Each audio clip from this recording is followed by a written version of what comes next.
इसीलिए इनकी फेसिंग मांगी है ना, तो बड़ी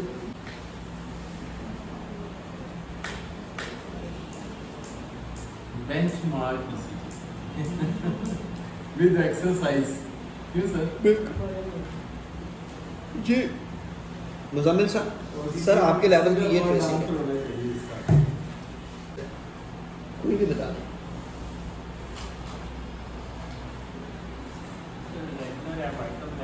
very good. By directional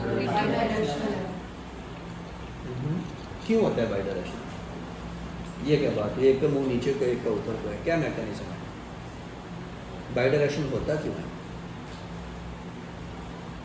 triggered activity होती है वो तो सब में होती है, ये तो कोई बात नहीं। इसमें चलो डिफरेंशियल क्या क्या होता है बाई डायरेक्शनल का?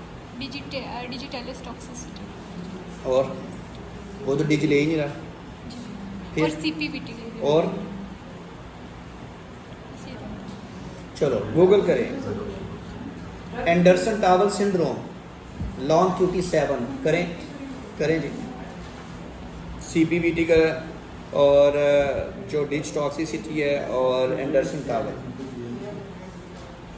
तो ये क्या होता है कि कभी उसका QRS नेगेटिव होता है, एक पॉजिटिव है एक नेगेटिव, एक पैटर्न है ना। तो इसका मैकेनिज्म कौन बताएगा कि ये अल्टरनेट कैसे कर जाता है? डिलेड आफ्टर डिपोलराइजेशन होती है, लेकिन हमें ये नहीं पता कि तो पिंग पोंग का वर्ड सुना हुआ, कोई ऐसी चीज़ होती है कि एक फेसिकल से दूसरे फेसिकल पे कैसे शिफ्ट होता है आपका एक्टिविटी? नहीं पढ़ा? पढ़े जो मैंने अभी वर्ड बोला है। मुझे आपने अल्टरनेट देखें, कुछ पैथोनोमोनिक चीज़ें हैं उसमें, अगर आपको कोई ये दे के ये पूछे ना कि आप इसको CPVT बता दें तो वो कुछ का फ़ायदा नहीं है।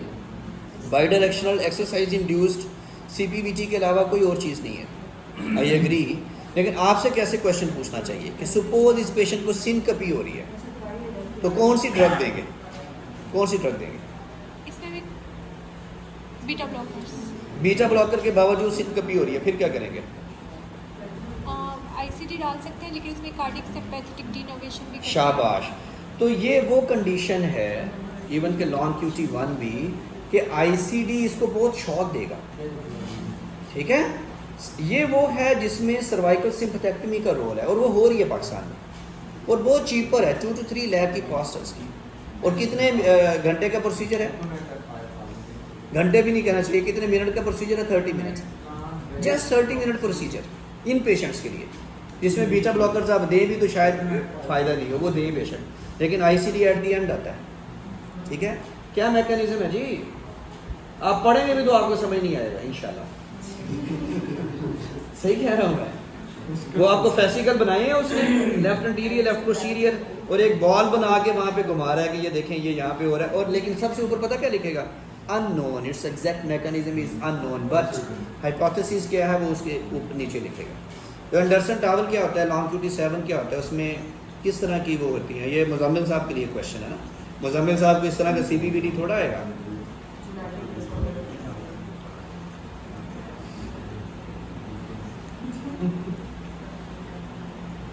कर रहा है So there are delayed after depolarization at different base bundles, sites generate triggered beats at alternating rates. हाँ। नहीं ऊपर लिखा है अननोन, पहले ऊपर इसका exact mechanism Primary mechanism, so because the primary mechanism for bidirectional ventricular tachycardia is thought to be. हाँ thought to, लेकिन मैंने कहा ये हाइपोथेसिस है, ठीक है। Trigger with the alternate rates, causing electrical foci to switch between the left and the right ventricles. Yes, Left and right ventricles switch करते हैं। ठीक हो गया, ठीक हो गया। अभी बात यहाँ पे ख़त्म नहीं हुई, एंडरसन टावल अभी रह गया, बाकी मैं आपको चीज़ें बताता हूँ। बताएं वो क्या है? आपने बताना है कि वो अगर मेल या फीमेल आपके पास आए बाई डायरेक्शनल के साथ, तो क्या एक्स्ट्रा होगा कि आप डिफ्रेंशिएट करेंगे कि ये CPVT नहीं हो सकता, ठीक है ना। वो भी बाई डायरेक्शनल के साथ आएगी, लेकिन क्या होता है उसमें? हाइपोकैलिमिक पीरियोडिक पैरालिसिस ऐसी कोई चीज़ होती है? क्या होता है बताएं?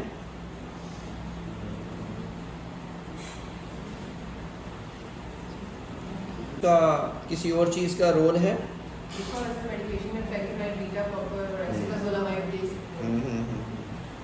तो ये क्यों होता है इनमें CPVT? कहाँ पे म्यूटेशन होती है?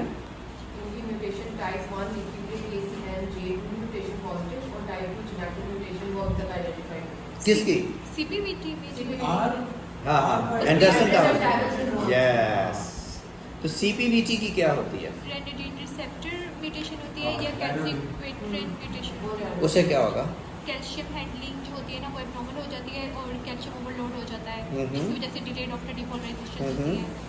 ठीक है, तो अब आप ये देखें कि जो हमें गिफ्टेड अल्लाह की तरफ से कि एक आपका सेलुलर लेवल पे आप देख लें कि सिर्फ एक आपका कैल्शियम जो आयन चैनल्स है वो लीकी हुआ है, सिर्फ इस वजह से कि जो उसका कंट्रोल था रेनोडिन रिसेप्टर्स पे उसमें म्यूटेशन आई है।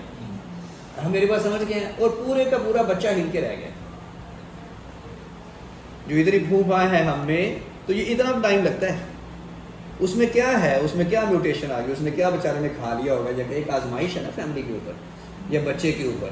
लेकिन आप उसको इमेजिन करें कि हम इसको आराम से खुशी से पढ़ के हैं, लेकिन वो बच्चा कितना मुश्किल में होगा या फैमिली कितनी मुश्किल में होगी, ना वो एक्सरसाइज कर सकता है, ड्रग्स लेगा, यंग बच्चा बीटा ब्लॉकर फॉर एवर, हमें लेना पड़ जाए तो हमारे लिए इम्पॉसिबल सिचुएशन है रियली। ठीक है, तो इसलिए ये मैसेज है आप लोगों के लिए कि 90% अल्लाह ने आपको बहुत कुछ दिया हुआ है। ये जो 10% चैलेंजेस है ना, उसके पीछे 90% की नाशुक्री ना किया जाए। हम पाकिस्तान में पैदा हो गए, हम डॉक्टर पैदा हो गए, हमें ये नहीं मिल रहा, हमें वो नहीं मिल रहा, ये चैलेंजेस हमेशा हर जगह हैं, लेकिन 90% आप ब्लेस्ड है। क्या ख्याल है? आपको USA में सब कुछ हो और एक बाजू आपका साइड पे कर ले, आपको कहें आपको USA के सबसे बड़े सेंटर में सर आपको करेंगे, लेकिन आप एक कमरा बाजू दे दें या एक आप आंख दे दें, हम आपको जहाँ चाहते हैं हम आपको कर देते हैं, तो आप करेंगे ये? इसलिए ये लोग आप इमेजिन किया करें कि ये जो चीज़ें हैं ना, ये डेफिनेटली शैतान किया है कि एग्ज़ाम में ये खुश नहीं हो जाना कि आप एक पैटर्न को आइडेंटिफाई कर लिया और छाले मारना शुरू कर दिए। नहीं, समटाइम्स क्वेश्चन ऐसे फ्रेज किया जाएगा कि मैं इसका डिफरेंशियल डायग्नोसिस दे दूंगा कि एंडरसन टावल भी इसमें आता है, डिश टॉक्सिसिटी भी इसमें आती है, CPVT भी इसमें आता है, और कोई और रेयर सी मैं चीज़ भी डाल दूंगा, ट्राइमोथी सिंड्रोम डाल दूंगा, और आप इनमें से मैं कहूँगा कि इसमें से कौन सी चीज़ नहीं है। और अगर आपको एंडरसन टावल नहीं पता तो हो सकता है 50% उसको क्लिक करके आ रहा है। CPVT है बंद आउट कर देगा कि यस उसमें तो ये होता है, और डिच भी टॉक्सिसिटी होती है, लेकिन बाकी डिफरेंशियल आपका मिस हो जाएगा। तो ये देख के ये ना कहना कि मुझे CPVT का ही क्वेश्चन आना है, कोई और चीज़ भी आ सकती है। ठीक है, जेनेटिक म्यूटेशंस आ सकती है, ड्रग को रिस्पॉन्ड नहीं कर रहा बीटा ब्लॉकर को, तो और क्या ऑप्शन है, फ्लेकेनाइड जो अभी उन्होंने बात की उसके ऊपर क्वेश्चन आ सकता है, सर्वाइकल सिम्पथेक्टमी की बात की उसके ऊपर आ सकता है, और अगर आप इसकी जेनेटिक टेस्टिंग करवाते हैं तो उसकी यील्ड क्या उसके ऊपर क्वेश्चन आ सकता है। लाइफस्टाइल मॉडिफिकेशन के ऊपर आ सकता है कि एक्सरसाइज रेस्ट्रिक्शन इन पेशेंट्स में करेंगे, ब्रूवाडा में नहीं करते, बाकियों में नहीं करते, लॉन्ग क्यूटी 3 में भी नहीं करते। ठीक है, चैलेंज जबरदस्त तैयारी करें, लगाई तो ठीक है। नहीं, फीमेल हमेशा टफ एग्जामिनर होती है, और आप अगर इनको किसी वार्ड का इंचार्ज भी बना देंगी ना, जैसे गायनी में हाल देखा है ना, जहाँ जहाँ फीमेल हेड होगी ना तबाही है होगा। अच्छा सर, वैसे कौन बताएगा? अरे मुजम्मिल क्या डायग्नोसिस है? वेरी गुड,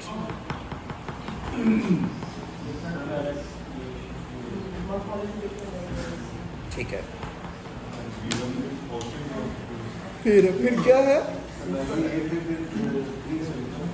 पोलीमार बीटी नहीं है, टॉर्सेड नहीं है, हैं?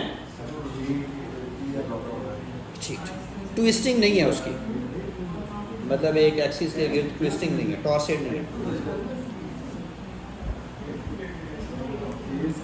हाँ जी, क्या ठीक हो गया। ये असल में क्या था कि जो किस दिन हमने डिस्कस किया था, कि हमने लास्ट फ्राइडे को हमने इसके ऊपर काफ़ी डिस्कस किया, ठीक है ना, तो इसलिए मैं उसको रेप्लिकेट नहीं करूँगा। ओके।